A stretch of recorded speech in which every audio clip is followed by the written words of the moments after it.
สวัสดีครับคลิปนี้จะมาสร้างหน้ากากแรงดันบวกโดยใช้หน้ากากดำน้ำแบบเต็มหน้าและชุดกรองอากาศด้วยแมสถอดเปลี่ยนได้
Days I do remember we were running still, had the whole world at our feet, watching seasons change.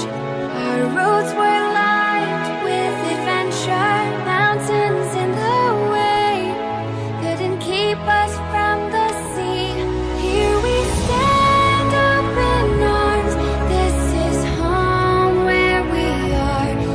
ever strong in the world that we made. I still hear you in the breeze, see your shadows in the trees, holding on, memories never change.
วิธีใช้งานใส่ที่คล้องหูแมสเข้าไปหนึ่งข้าง วางแมสให้เรียบกันทุกด้าน ปิดฝาครอบชุดกรอง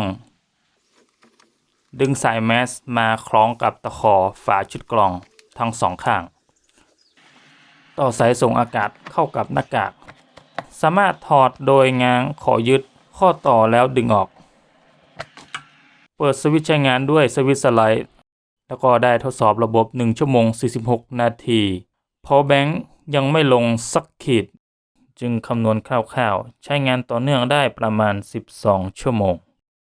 จบภารกิจด้วยการบริจาคให้กับบุคลากรทางการแพทย์โรงพยาบาลเมลาน้อยที่ผมได้ใช้บริการมาตั้งแต่เกิดเพื่อนๆที่มีความสามารถด้านช่างก็สามารถช่วยการผลิตอุปกรณ์ช่วยโรงพยาบาลในพื้นที่ของตนได้ไฟล์แบบ SolidWorks และไฟล์ 3D STL มีลิงก์ด้านล่างโหลดไปผลิตสร้างสรรค์พัฒนาต่อยอดได้เลยนะครับยิ้มๆนะครับ